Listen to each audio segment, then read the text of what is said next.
2022년 6월 5일 주일 성령 강림 주일을 맞이해서 성령의 선물에 관하여 알아야 할 것이라고 하는 제목으로 말씀을 선포합니다. 오늘은 교회력으로 성령 강림 주일입니다.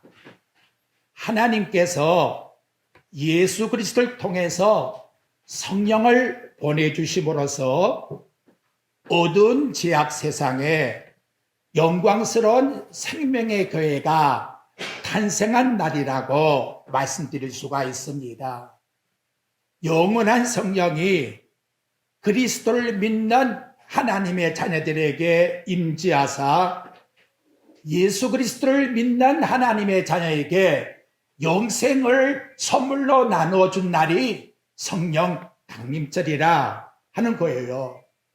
이를 구약에서는 약속으로 맥추절, 칠칠절, 그래서 오순절이라고 하는 펜테코스트라고 하는 절기를 약속으로 주었지만 신약에서는 사도행전 2장 1절부터의 내용을 쭉 보게 되면 그 약속하신 성령이 이 땅에 임재하셨다라고 기록을 해줍니다.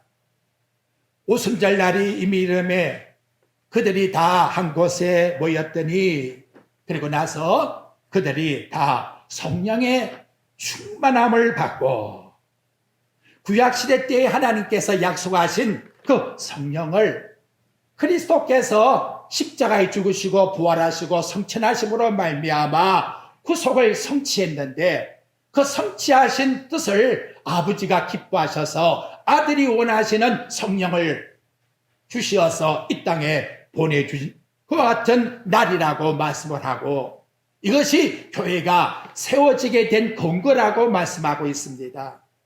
마태복음 16장 16절에 보게 되면 예수님이 내가 이 반석 위에 내 교회를 세우리니 음부의 권세가 이기지 못하리라고 말씀합니다.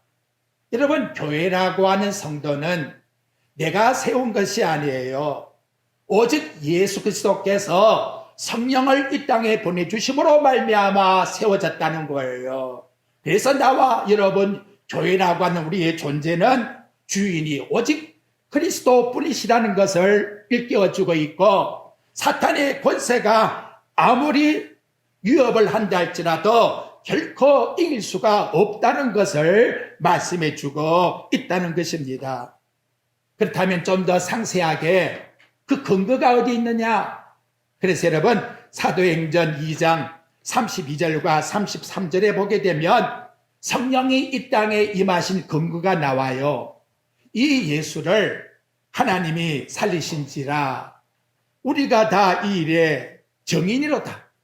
하나님이 오른손으로 예수를 높이심에 그가 약속하신 성령을 아버지께 받아서 너희가 보고 듣는 이것을 부어주셨느니라 이렇게 말씀해 주고 있다는 거지요. 조금 전에 드린 말씀과 같이 나와 여러분이 성령을 받아서 예수 그리스도를 믿게 된 것은 전적 하나님의 구속의 사역 속에서 나타난 것이요. 하나님의 은혜로 말미암아 하나님의 택한 백성들에게 그냥 선물로 받았다는 거예요. 이거 얼마나 감개무량합니까, 여러분? 요한복음 14장 16절과 17절에 보면 예수님이 이 땅에 계실 때에 이것을 약속하셨어요. 내가 아버지께 구하겠으니 그가 또 다른 보혜사를 너희에게 주사 영원토록 너희와 함께 있으리니 그가 진리의 영이니라. 그렇다 그렇다면 구약에 나타나고 있는 성령과 신약의 예수님이 이 땅에 보내주신 성령과 그 차이점이 뭐냐 그 말이에요. 구약 때에는 성령의 임하심을 볼 때에 그가 오셨다가 또 가시고 이렇게 오심과 떠남이 반복되고 있다는 것을 발견할 수 있게 돼요. 그런데 신약 시대에 우리에게 주신 성령은 금방 주신 말씀과 같이 영원한 성령을 너희에게 주사 우리를 떠나지 않는다는 거예요. 우리에게 영원토록 성령이 함께 하신다는 것을 말씀을 통해서 가르쳐주고 그리고 영원토록 너희와 함께 하신다는 것. 이게 얼마나 여러분 놀라운 축복입니까? 적어도 이 시간 나와 여러분들이 감개무량할 것은 하나님이 내 안에 계시고 그 하나님의 신이 이 세상 끝날까지 나와 함께 하신다는 것, 이것이 성령이 임재하신 뜻인 것을 가르쳐주고 있다는 것이지요. 그 영원한 성령이 이 땅에 선물로 나눠주어서 각처에 하나님의 교회가 세워지게 되었어요. 오늘 본문에 읽고 있는 이 고린도 교회를 생각해 보십시오. 고린도전서 1장 2절 말씀에 보면 놀라운 말씀이 기록되어요. 고린도에 있는 하나님의 교회라. 저는 이 말씀을 볼 때마다 어떻게 이럴 수가 있나 말이에요. 왜 제가 이 말씀을 강조하는가 하면 당시 로마 시대 때에 가장 휴학하고 더럽고 음란한 도시가 고린도 지방의 도시입니다. 마치 소돔 고모라와 같이 하나님의 진노의 불을 받아야 될 고린도 지방인데 하나님이 성령이 임하심으로 말미암아 그 심판받을 고린도 지방에도 본문 말씀에 하나님의 교회가 탄생했다고, 하나님의 교회가 세워졌다고, 죄악 세상 가운데 고린도에 하나님의 교회가 세워질 수 있도록 하나님의 영이 거기에 주도할 수 있는 놀라운 역사가 일어났다라고 우리에게 말씀해 주고 있다는 것이지요.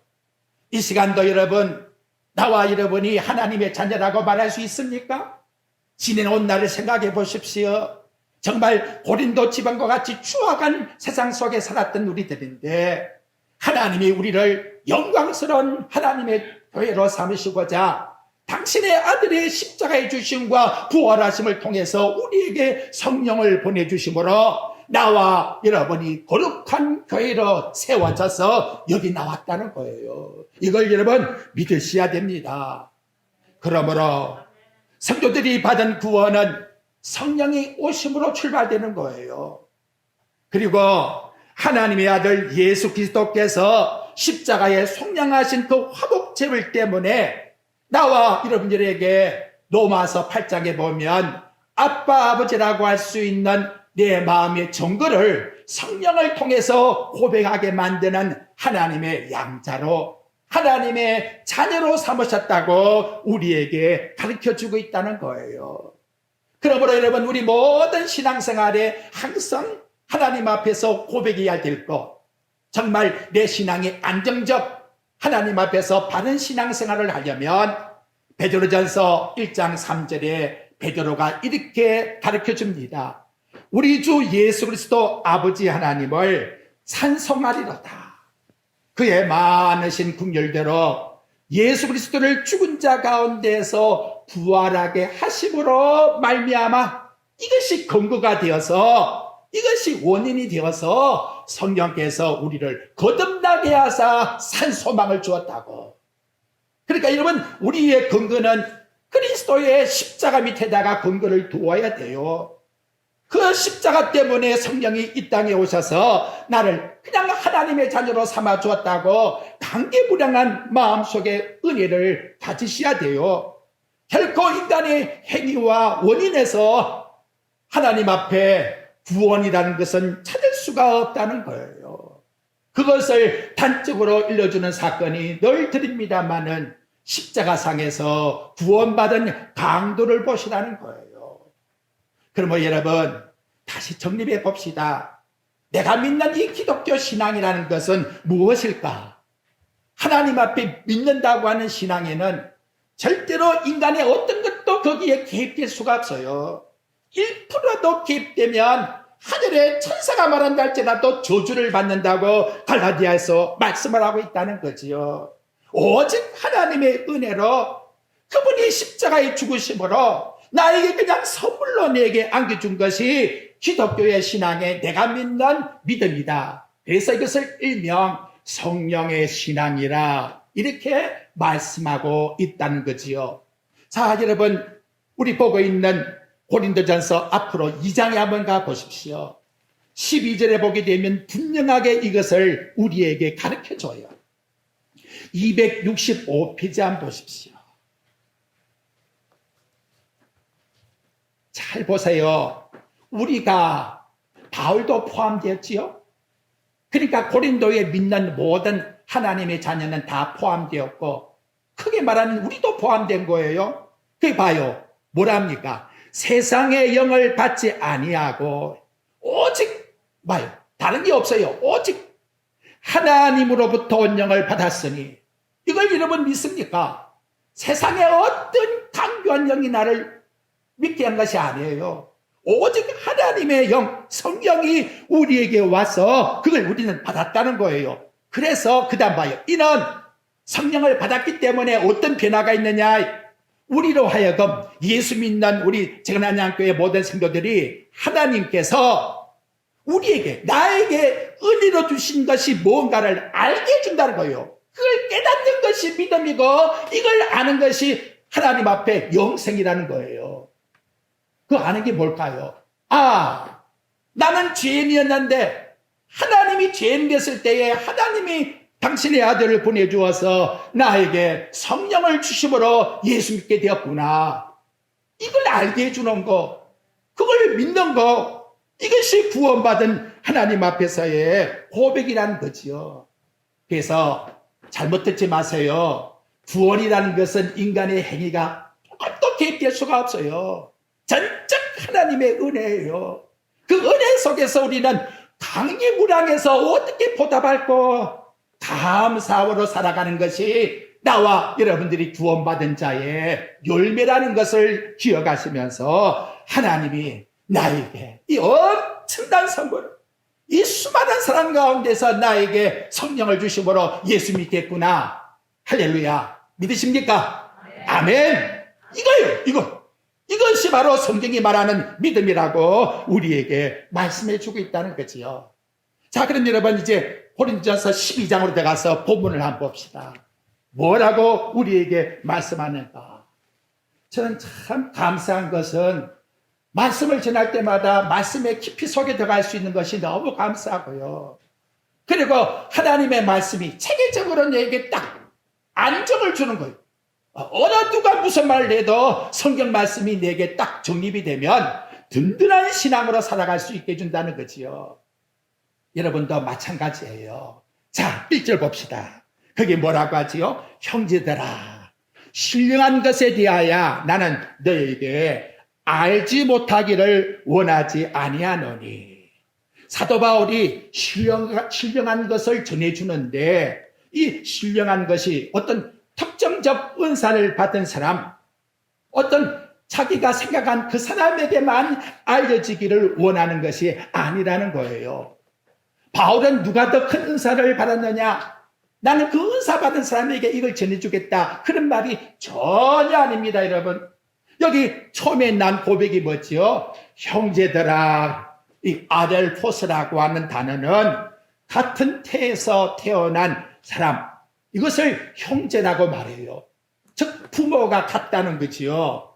그걸 예수님은 뭐라고 영적 형제라고 말했습니까? 마태복음 12장 48절과 50절에서 일러줘요. 누가 내 어머니이며 내 동생이냐 하시고 손을 내밀어 제자들을 가리켜 이르시되 나의 어머니와 나의 동생을 보라. 누구든지 하늘에 계신 내 아버지 뜻대로 하는 자는 내 형제요 자매요 어머니이니라. 이 교회 안의 구성체는 남녀노소 빈부귀천 누구를 막론하고 예수 그리스도를 주라 고백하는 이 믿음 속에 있는 자는 똑같이 동일하게 다 하나님의 자녀는, 그래서 이 동일한 하나님의 자녀, 고린도에 있는 하나님의 백성들에게 이 신령한 것을 너희들에게 알려준다는 거예요. 근데 여러분 여기 말이 조금 보이지요? 1절 하반절에 보면 나는 너희가 알지 못하기를 원하지 아니하노라. 알지 못하기를 하는 이 접두의 부정어가 2번 나와요. 앞에는 아가 나오고 다음에는 우크가 나오는데, 여러분 이 부정을 이렇게 강하게 쓰는 것은 뭐냐? 반드시 알아야 된다 하는 긍정을 주기 위해서, 너희들 정말로 신령한 것을 알기를 나는 원하고 있다. 누구? 형제들은, 하나님의 자녀들은 반드시 내가 일러주는 말을 알아야 된다. 여기 있는 우리 하나님의 자녀들은 반드시 이 말씀을 꼭 아셔야 됩니다. 그러면 두 번째, 무엇을 알라고 말씀할까요? 이 알라고 하는 내용에 들어가기 전에 먼저 일깨워주는 게 있어요. 여러분 2절 말씀을 보십시오. 너희가 알거니와 너희가 이방으로 있을 때에 예수를 믿지 아니했을 때에 말 못하는 우상에게 끄는 그대로 끌려갔노라. 이 끌려갔다라고 하는 이 아파고는 내 마음대로 할 수가 없었다는 거예요. 악의 영이 나를 끄는 대로 나는 거기에 쏠려서 살았다. 이걸 말씀해 주고 있다는 것이지요. 이 말을 왜 던지는가 하면 고린도 성도들아, 성령이 내게 임재하심으로 말미암아 내가 생활할 때에 내가 전에 예수 안 믿었을 때에 그런 것 겪어봤는데, 그런 경험이 있었는데, 예수 안 믿을 때에도 그 악한 영이 병을 고쳐주었는데 그런 문제가 얼마든지 발생할 건데 여기에 대해서 당혹하지 말라는 거예요. 놀라지 말라는 거예요. 즉 악령도 성령의 역사를 얼마든지 흉내낼 수가 있기 때문에 그것을 먼저 전제로 해서 알고 이 말씀을 들어야 된다는 거예요. 마치 여러분, 모세가 애굽에서 기적을 행할 때에 애굽의 술사들도 속임수를 가지고 기적과 이적을 행했잖아요. 여러분들이 사도행전 16장 16절에 가보게 되면 우리가 바울의 무리가 가다가 점치는 귀신 들린 여종 하나를 만나는데 그 점치는 귀신 들린 여종은 어떠한 자냐? 점을 가지고 그 주인에게 큰 이익을 주느니라. 돈벌이가 엄청나다는 거죠. 여러분, 점쟁이가 가서 점을 치는 그게 다 거짓말이라 말 못해요. 그 점을 쳐가지고 이렇게 돈벌이를 했다라고 성경의 사도행전 16장 16절에서 말씀해 주고 있다는 거지요. 한데 거기에 속으면 안 된다는 거예요. 흡사한 점이 있다는 거지요. 그래서 예수님께서 마태복음 24장 24절에 종말에 거짓 그리스도와 거짓 선지자들이 큰 표적과 기사를 할 수가 있으면 택한 자라도 미혹하려고 한다는 거예요. 그러니까 여기에 이상한 기사가 있다고, 나 예수 믿기 전에도 그런 거 했는데 이런 것이 있다고 당혹하게 여기지 말고 그 다음 말씀에 진짜 영이 뭔가 가짜 영이 뭔가 분별할 수 있는 영을 반드시 알아야 된다는 거예요. 여러분 반드시 알아야 돼요. 그것이 몇 절이냐? 3절이에요. 참 이 고린도전서 12장이 너무나 우리에게 중요한 신앙의 잣대예요. 그러면 진짜와 가짜의 구분이 뭐냐? 봐요. 3절 한번 읽어봅시다. 진짜 가짜를 여러분 구분해야 되잖아요. 시작. 그러므로 내가 너에게 알리노니 하나님의 영으로 말하는 자는 누구든지 예수를 저주할 자라 하지 아니하고 또 성령으로 아니하고는 누구든지 예수를 주시라 할 수 없느니라. 이게 첫 단어가 뭐지요? 그러므로 그랬죠? 금방 내가 말씀드린 것처럼 이방인 때에 살았을 때 지금 예수 믿고 성령이 임재해서 일어나는 그런 현상을 너희들이 느꼈을 것이다. 그러면 그 결과 어떻게 해야 진짜와 가짜가 구분되느냐? 그것을 이제 그러므로라고 하는 단어를 쓰고 있다는 거죠. 근데 여기 참 고마운 것은 여기 본문 말씀의 내용을 통해서 보게 되면 3절 말씀에 그러므로 내가 너에게 알리노니란 단어, 이 그노리조라고 하는 헬라어는 그 신약의 직역을 하면 상쾌하게 일러주겠다 그 말이에요. 예수 믿는 우리 성도들에게 바울이 상쾌하게 진짠지 가짠지를 지금 일러주겠다는 거예요. 그것을 앞에 있는 1절 말씀에서 부정을 쓰면서 반드시 그것은 알아야 된다는 거예요. 여러분 알아야 되잖아요. 이게 가짠지 진짠지를 알아야 되잖아요. 이거는 성도가 반드시 알고 있어야 하기 때문에 3절에서 그 내용을 가르쳐주고 있다는 거예요. 자, 우리 앞서 요한복음 16장 13절과 14절에 보면 진리의 성령이 오시면 예수님 하신 말씀이 너희를 모든 진리 가운데로 인도하시리라. 그리고 차이로 말하지 않고 내가 성령이다 이렇게 말하지 않고 그리스도의 영광만을 드러내는 것이 성령이 하시는 일이다 하고 성자 하나님께서 일러주셨다는 거지요. 그렇다면 여러분, 성령이 역사하신다면 뭐예요? 이상한 것? 그게 성령 역사가 아니에요. 예수가 하나님이시라는 것을 가르쳐주고 일러주어서 예수 그리스도를 믿어야 구원받는다는 것을, 십자가를 전해주는 이것이 바로 뭐다? 성령의 역사라는 거지요. 그거를 여러분 우리 앞에 또 한번 봐요. 고린도전서 2장 2절과 4절 한번 봐요. 참 거기에 해답이 또 나왔잖아요.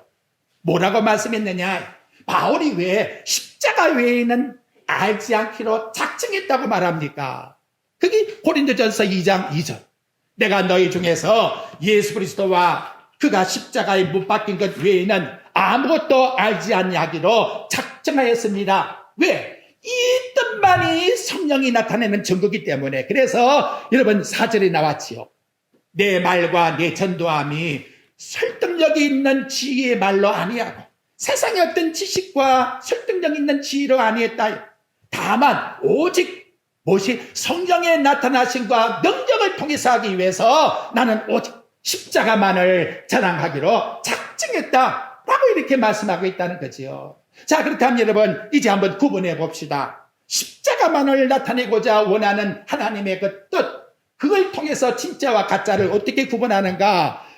다시 고린도전서 12장 3절에 와보니까 첫째, 누구든지 하나님의 영을 가지고 있는 자는 그분을 향해서 뭐다? 저주할 자라 하지 아니하고, 말이 또 힘들게 만들어 놓았어요. 그죠? 직역하면 하나님의 영으로 말하는 사람은 예수를 저주하지 않는다는 거예요. 그걸 여러분 반대로 생각해 봐요. 반대로. 뭐라고 나오는 거예요? 하나님 영으로 말하는 사람은 예수가 우리에게 복의 근원이 되신다. 구원의 근원이 되신다. 그렇게 말한다는 것이지요. 여기 나타나고 있는 이 말씀은 왜 그렇게 말씀으로 고백되게 되느냐? 고린도전서 3장 23절에 보니까 하나님 영이 임한 그리스도인은 곧 그리스도의 것이라고 말합니다. 너희는 그리스도의 것이요 그리스도는 하나님의 것이니라. 내 모든 것이 다 하나님 때문에 이 땅에 복을 받았습니다.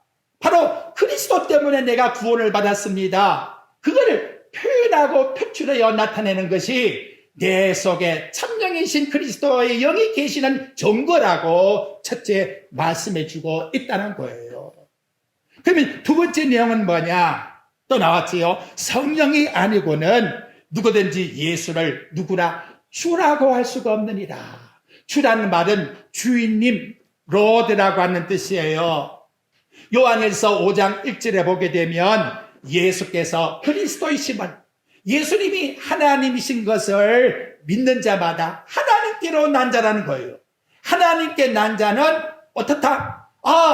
2000년 전 마구간에 태어난 그 예수가 곧 이 땅에 인간을 구원하기 위하여 오신 하나님이시다. 이렇게 나와 여러분이 믿게끔 정죄해 주신다는 것이지요. 내가 이렇게 단순하게 말하니까 그거 뭐 못해 이렇게 여러분 생각할 수 있지만 2000년 전 이 당시로 한번 돌아가 보십시오. 이 고린도 지방은 당시에 로마 황제 가이사가 통치해서요 전 세계를 점령했다는 거지요. 세상 사람들이 바라볼 때 여러분 생각해 봐요. 로마 황제 세상을 통치하고 점령한 그 가이사를 더 믿어지겠습니까? 아니면 저 나사렛 땅 그리고 마구간에서 태어난 정말 보잘것없는 그 예수란 사람이 하나님으로 믿어지겠습니까? 여러분 누가 믿어지겠습니까? 육신의 관점으로 아무리 쳐다보고 보아도 결코 마구간에서 탄생한 그 십자가에 죽은 그분이 하나님이라고 믿어질 수가 없다는 거예요. 그런데 바울은 로마서를 기록하면서 로마 성도들에게 뭐라고 했느냐? 로마서 10장 13절 말씀에 보면 누구든지 그분이 하나님이라고 주의 이름을 부르면 바로 그 자가 구원을 받는다. 이렇게 기록을 하고 있다는 거지요. 여러분 이 말씀이 그 당시에 로마 정치가들에게 누구에게 탄로났다면 어찌 될까요? 다 죽이는 거예요. 그렇지 않습니까, 여러분? 로마 황제 가이사가 그렇게 온 세계를 점령하는 게 왜 그분이 왜 주인이 아니냐 이 말이에요. 놀랍지 않습니까? 지금 이 시대에도 마찬가지예요. 우리 한국에 일본이 점령했던 강점기 시대 생각해 봐요. 일본 천황 하나님이라는 거예요. 그게 아니라고. 나사렛 땅 십자가에 죽은 그분이 진짜 신이라고. 너 죽인다는 거지요. 그래서 감옥에 가서 고생들을 했다는 것이죠. 이게 얼마나 우리에게 중요한 내용입니까? 어떤 분이 질문이 하나 있더라고요. 그게 뭐냐? 여러분도 마찬가지일 거예요. 한번 생각해 보십시오. 참 중요한 문제예요. 내가 신앙생활을 하는데 성령이 내 마음에 역사한다고 하는 체험. 나는 아직도 그런 경험이 없는데 그 궁금증에 대한 대답이 뭘까요? 여러분, 궁금증이 뭡니까? 금방 여기 3절에서 내가 너에게 알리노니 상쾌하게 대답해 주겠다는 거지요. 그 궁금증에 대한 대답이 뭐지요? 바로 여기 오늘 본문 말씀에 우리에게 주신 말씀과 같이 그리스도가 나의 구원자이십니다. 그분이 온 세상 만물을 통치하시는 주인님이십니다. 고로 나는 그분의 통치 속에서 내가 살아가고 있습니다. 이것을 내 삶 속에서 고백하는 그것은 바로 하나님의 영이 나에게 고백할 수 있는 은혜를 주신 것이요. 그것이 바로 성령이 나에게 함께 하시는 체험이요 정거라는 것을 믿어야 돼요. 인간들은 자꾸 눈에 보이는 이상한 것만 체험으로 생각하는데 여러분 마태복음 16장 16절과 17절 보십시오. 시몬 베드로가 대답하기를 주는 그리스도시요 살아계신 하나님의 아들이라고 말씀할 때에 예수께서 대답하여 이르시되 시몬아 네가 복이 있도다. 여러분 지금 예수께서 그리스도이신 것을 고백하십니까? 그 자에게 예수님 뭐라고 합니까? 지금도 복이 있다고 말씀합니다. 그러면서 하신 말씀이 뭐냐? 이것을 알게 한 것은 혈과 육이 아니라 따라해 봅시다. 하늘에 계신 내 아버지께습니다. 하늘에 계신 내 아버지시니라. 하늘에 계신 내 아버지가 알게 해줌으로 말미암아 이러한 고백을 드릴 수 있게 되었다라고 우리에게 말씀을 통해서 가르쳐주고 있다는 거예요. 그러므로 나와 여러분 이제 정리해야 돼요. 오늘 나와 여러분에게는 하나님의 영이 계신다는 것을 믿으십시오. 그리고 그분이 내 모든 걸 통치하고 있는 분이라는 것을 믿으십시오. 이것이 바로 나와 여러분의 생활 속에 성령이 생활 속에 체험으로 나타내주는 확실한 상쾌한 증거라고 바울이 말씀해주고 있다는 거지요. 이걸 믿지 못하겠다. 하나님 말씀 못 믿는 거예요. 그 말은 뭐예요? 하나님이 내게 주신 은혜가 뭔지를 알지 못하니까 성령이 안 계신다는 거예요. 성령이 일러주지를 못하고 있다는 것이지요. 얼마나 우리에게 중요한 말씀입니까?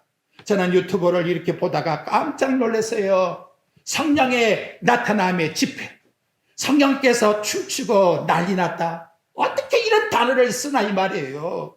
그래서 성령의 임재가 뭐냐? 우리 같은 사람에게 와야 성령의 임재를 체험할 수가 있다. 그 말이. 체험하려면 우리에게 오라는 말이에요. 정말 그렇습니까 여러분? 쏙지 마세요. 이제 사도행전 여러분 2장으로 한번 다 보세요. 누구에게 성령을 주었는가? 성경 말씀은 전혀 그렇게 말씀하지 않아요. 자, 사도행전 2장 39절 한번 보십시오. 베드로가 뭐라고 설교했는가? 여러분 190페이지 한번 보십시오. 만약 그렇게 말하는 사람이 있다면 이 말씀을 가지고 증거해 줘요.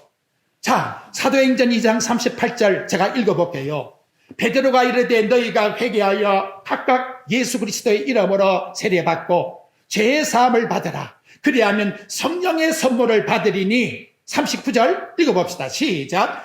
이 약속은 너희와 너희 자녀와 모든 먼 데의 사람 곧 주 우리 하나님이 얼마든지 부르시는 자에게 하신 것이라. 이렇게 명쾌하게 대답해 주는데 몇몇 사람에게 우리 집단에 와야만 성령을 받는 겁니까? 여러분, 나와 여러분이 성령에 임재하지 않았더라면 누구도 예수 믿을 수가 없어요. 선물이라는 거죠. 절대로 썩지 마시기를 바랍니다. 두 번째, 여러분에게 성령의 선물에 관하여 알아야 될 것은 이제 다시 고린도전서 12장에 와서 4절 말씀부터 한번 보십시오. 거기 보니까 이 강조점이 뭔가를 봐야 돼요. 4절, 은사는 여러 가지나, 그 다음 뭐랬지요? 성령은 같고, 그래. 직분은 여러 가지나, 또 뭐요? 주는 같으며. 자, 9절 말씀 또 한번 봐요. 다른 사람에게는 무슨 성령? 다른 성령? 아니, 같은 성령으로 믿음을. 어떤 사람에게는 무슨 성령? 한 성령으로 병고침의 은사를. 자, 이렇게 해서 여기 지금 강조해 주는 게 뭔가 하면, 자, 나와 여러분에게 여러 가지 다양한 은사를 가지고 있지만 그 모든 다양한 은사는 한 성령께서 똑같이 역사하고 있다는 거예요. 그래서 여기 말씀에 성령으로 말미암아 성령을 따라 한 성령으로, 이제 11절 말씀 봐요. 11절 읽어봅시다. 시작. 이 모든 일은 같은 한 성령이 행하사 그의 뜻대로 각 사람에게 나누어 주신 것이라. 그래. 무엇을 우리에게 일러주고 있는 겁니까? 하나님의 교회에서는 내가 큰 자라 너는 작은 자야 절대로 이렇게 편견하면 안 된다는 거예요. 그런 편견이 왜 일어납니까? 인간의 육체의 은사가 좀 더 남보다 나아 보이니까 그걸 가지고서 자꾸 편견을 하고 차별을 두려고 한다는 거지요. 그런데 오늘 여기 나타난 말씀을 내용을 보게 되면 그런 은사를 왜 내게 다른 사람보다 다른 은사를 주었느냐? 7절 보십시오. 나왔잖아요. 자, 다시 12장 7절 한번 봐요. 시작. 각 사람에게 성령의 나타나심은 유익을 하게 하려 하십니다. 여러분, 우리 모든 지체가 왜 이렇게 지체가 다 나누어 있죠? 항상 제가 하는 말입니다만은 왜 새끼손가락이 이렇게 짧아요? 이건 없으면 어찌라고요? 죄송한 말로 알지요. 우리 몸은 병신이 돼요. 지체불자가 돼요. 이게 무슨 뜻이냐 이 말이에요. 얼마나 소중한가 이 말이에요. 하나님께서 나와 여러분들에게 다양한 은사를 다 나눠준 것은 반드시 알지니 그것은 남의 유익을 위해서 나에게 주는 것이라는 거지요. 여러분이 가진 은사를 내가 뽐내고 자랑하기 위해서 가진 게 아니에요. 그 은사를 통해서 남들에게 유익을 끼치는 거예요. 여러분의 재능도 지식도 물질도 또 모든 것도 다 남을 위해서 내가 어떻게 하면 하나님 교회를 세울까? 그래서 우리에게 주셨다는 거지. 직분도 마찬가지예요. 에베소 4장 11절과 12절에 보면 어떤 자는 사도로, 어떤 자는 선지자로, 어떤 자는 복음 전환자로, 어떤 자는 목사와 교사로 세웠으니 이유는 성도를 온전케 하고 봉사일을 하고 그리스도의 모든 교회를 세우기 위해서 이와 같이 우리에게 주셨다는 거예요. 여러분, 내가 가진 은사를 가지고 정말 감격해 하십니까? 좀 재성스러운 이야기인데 바울은 어떻게 살았느냐? 에베소 말씀에 3장 7절에 보게 되면 이 복음을 위하여 그래, 내가 하나님의 선물을 따라 일꾼이 되었노라. 하나님 앞에 둘러서 종이랍니다. 나는 섬기는 모습이랍니다. 근데 이것이 얼마나 감격스러운지 여러분 이런 마음을 가져야 돼요. 이것이 우리 성도들의 살아가는 행함의 열매라는 거지요. 야, 나 같은 죄인에게 성령이 강림함으로 말미암아 하나님의 자녀로 삼아 주었구나. 그리고 나에게 건강이라고 하는 은사를 주었네. 물질이라는 은사를 주었네. 남보다 이렇게 다른 또 은사를 주었네. 나는 힘이 있으니까 남을 위해서 이렇게 봉사도 할 수 있네. 그걸 감격해야 하셔야 돼요. 감격. 뽐내고 자랑하는 것이 아니라 너무 좋다고 바울같이 감탄사를 가져야 돼요. 그러면 다 나 된 것은 하나님의 은혜로 된 것이니 이렇게 고백하게 된다는 거지요. 근데 이 세 번째 여러분에게 알려주는 것은 이 몸의 지체는 마치 무엇과 같느냐 하고 우리에게 말씀을 하는데 여기 여러분 12절 말씀 보십시오. 몸은 하나인데 많은 지체가 있지 않느냐. 그죠? 그런데 그 모든 몸의 많은 지체는 그리스도도 그러하니라. 오늘 우리 교회의 모든 모습이 똑같다라고 이렇게 말씀을 해요. 여러분 이제 예를 한번 봐요. 15절. 만일 발이 나는 손이 아닌 네 몸에 붙이지 않겠다. 네 마음대로 손 마음대로 해. 그럴 수 있나 이 말이에요. 16절 귀가 말하기를 나는 눈이 아니니까 나는 몸에 붙이지 않겠어. 이렇게 말할 수 있겠나 이 말이지요. 아이고 너희들 해보려면 해봐. 나는 교회에 나는 아무것도 영향 안 끼치겠어. 이거 얼마나 어리석은 생각이냐 이 말. 이것이 성경이 말씀하는 생각입니까? 여러분 22절 말씀에 가봐요. 제가 요사이 느낍니다만은 더 약하게 보이는 몸의 지체가 오히려 욕이 나며 여러분 새끼손가락이라도 아파봐요. 온몸이 잠을 못 자요. 이빨 하나 아파봐요. 그냥 잠잡니까? 눈에 보이지 않는 것이 얼마나 욕이 강한가를 하나님께서 우리에게 일깨워주고 있다는 거지요. 아이고 저 사람 제가 아무 왜 하나님이 십자가상에 그분을 위해서 죽으신 분인데 얼마나 우리에게 소중한 분이냐 이 말이지요. 이걸 우리가 느끼고 알고 살아가라고 이렇게 바울이 너희가 알지 못하기를 원하지 않는다라고 말씀해주고 있다는 거지요. 그럼 여러분 이제 우리 결론을 맺읍시다. 그러면 정말 중요한 게 뭐냐? 그것은 나는 눈이니까 나는 엄지손가락이니까 그것이 중요한 게 아니에요. 여러분 뒤에 가서 12장 31절 한번 봐요. 그게 나왔죠? 자, 참 성격이 오묘하잖아요. 너희는 더욱 큰 은사를 사모해라. 지금 말하고 있는 너 자랑하는 그게 진짜 큰 은사가 아니야. 내가 또한 가장 좋은 길을 너희에게 보이리라.